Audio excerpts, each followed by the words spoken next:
Welcome to Keefer's Corner, Week 8. Coach Keefer, how you doing today? Doing great. So we had a game against Central homecoming. Wondered if you said, hey, it's homecoming week, it's Central week, kids will get out for this. Yes. And they did. They sure did. I think that was the key to the game. I mean, our kids played with a lot of energy and enthusiasm, and that attitude is something that you have to have that in football to be successful. If you don't have it, you're not going to be successful. So I think it could be a really important lesson for our team moving forward. Came out, they scored first. Felt like, oh no, could this be a week like we've had in the past? You said our second quarters have not been good. Mm-hmm. We came out in the second quarter, we scored. Yes. We got the ball back, we scored again. Right. How did that change things going not only into the second quarter, through the second quarter, but into halftime and into the second half? Yeah, I thought it was huge because we had broken the trend. We had not played with a lot of emotion. I mean, the whole difference was I felt like kids were playing with energy. And I do attribute that. I think the whole team came with a better mindset, expecting to win, and you have to play with emotion. I also thought there were two guys that really had a big impact. One was Gavin Sell. The kid clearly loves football, and really played with a lot of passion. And you could just tell that he was making other guys more confident. And I also thought that Wyatt Larson defensively brought a lot of really good energy too. And he played a solid game and had some good tackles. And I thought both those guys kind of just maybe changed the chemistry a little bit, which was great. How can Gavin Sell not love football when he looks like Trevor Lawrence's little brother? He sure does. It's unbelievable. Yeah. He really is. He's a dead ringer for Trevor Lawrence. He is. All right, so staying on topic of Gavin Sell, he was the one that kind of got the lid off with the touchdown, little corner action there.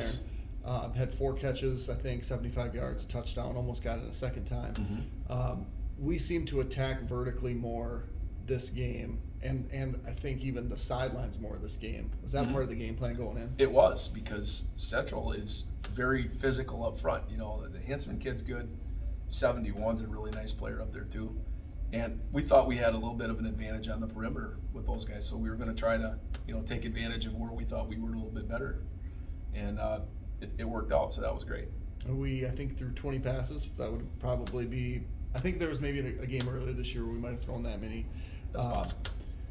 But spread it out to a number of receivers. Yeah, we had a lot of kids that caught the ball. Sam caught one going deep. Gavin was going deep. Colin was going deep. We don't have the full package of your weapons available. True. Is that something that we're going to see as we continue, where we'll attack more vertical? I think part of that is based on, do you have protection? And our protection was good. It wasn't perfect. I thought Mason took a couple really big shots, but he hung in there really, really well, and that's not easy to do. So he delivered some balls under pressure, which was great. But I do think our offensive line is getting better at pass protection. So, I think we're going to try to continue having some vertical threats in our offense. And Mason, as the quarterback, looked phenomenal. I mean, not only throwing the ball deep, but also on the ground. I think he had 2 rushing touchdowns, the one where he had evaded some pressure and was able to get through and out of things. Coach Sal making a camera. You want to get on camera? You're good. All right. And so that was, that added threat, I think, made a big deal offensively. As we turn the page to defense, one of the things that we've been susceptible to is the big play. And we've seen that a number of times. The one touchdown that Central scored, I think, was a 29-ish yard pass. Yeah, that was a circus catch. Should have been knocked down. Unbelievable catch by that kid. A lot of kids touched it. We had plenty of opportunities to make a play in that. But defensively, the story was we played great. Rush game, there was pretty non-existent forcing. Biggest gain for Central in the game on the ground was 9 yards. So that's very consistent. I think they had a lot of plays that didn't go for much, and they got a little behind the sticks, and that certainly favored us. So our kids were more consistent up front, and that's important. We did a couple things that were slightly different schematically, and I believe those changes helped us some too. Anybody that stuck out big games defensively? Oh, Mason played, I thought, very well on defense too. Had 2 interceptions. One was called back. But we were pretty solid up front. Again, I feel like Eli Coonan played well. And it's a group effort because you have to do your job. And so there were a lot of guys. That Jackson Johansson had I think he had 9 tackles. Keegan had 13.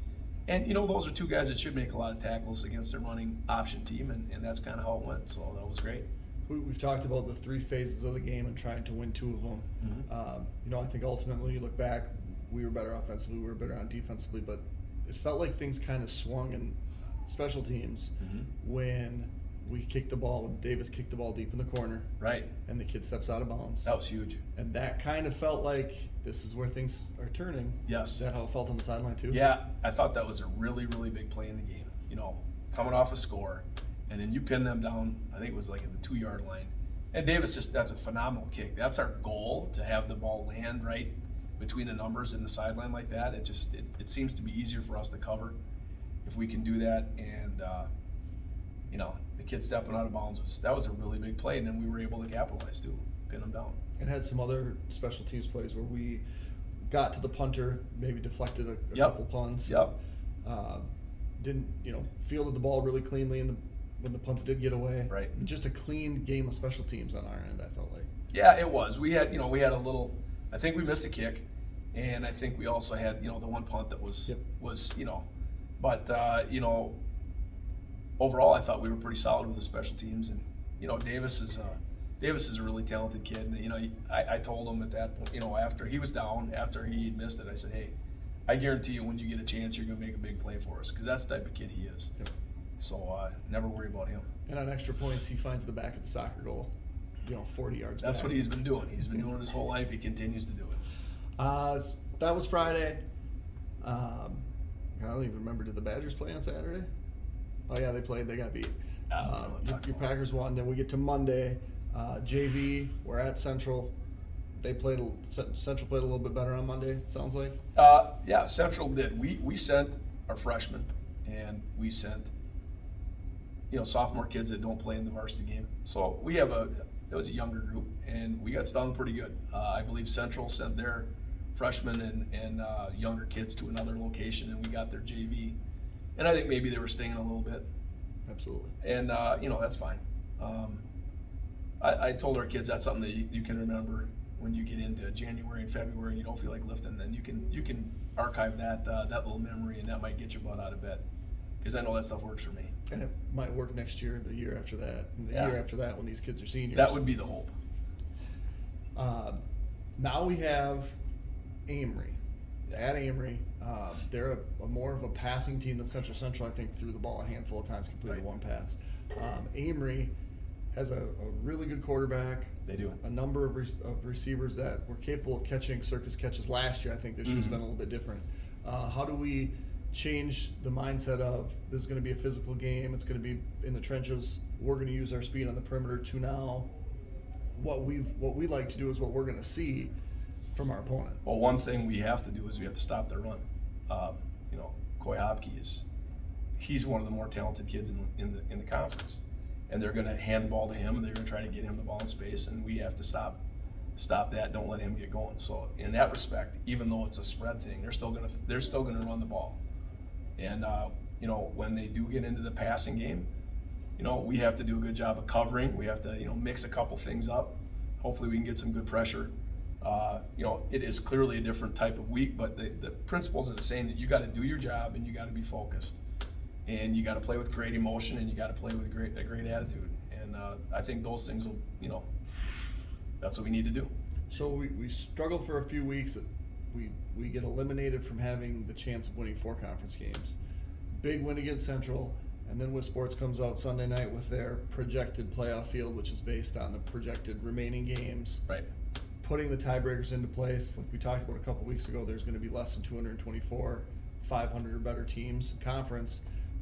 If we take care of business and end up 3-4, comes down to tiebreakers, and right now that seems to favor us. Did that help maybe the locker room once you beat Central, right? Homecoming's over. If it's that, and then our season's going to be done after 2 games, maybe the mindset changes a little bit. Absolutely, it definitely is. I mean, it makes it more exciting. I mean, these kids want to keep playing, and one of the things that this group, we have not played our best football yet, and sometimes one thing that we hope to do is expand what they think they're capable of doing. you know, you might have, you know, everybody's probably got an idea of what they're capable of, and you know, hopefully that's our job to try to get them to go far beyond what they think they're capable of and make them believe they can do more. And I really think that, you know, we got to take care of our business, but I do feel like this is a team that's capable of winning playoff games, and that's going to be our approach. But of course, that's an opportunity we will not get unless we take care of business this Friday and next Friday. So we're not putting anything in front. All of our focus is on winning tomorrow. Awesome. Any other things for the audience? Nope, we're appreciative of the, you know, we've had really good crowds and good support, and we do certainly appreciate that. And let's keep that rolling. Well, good luck tomorrow night. We'll see you on the field. Thank you.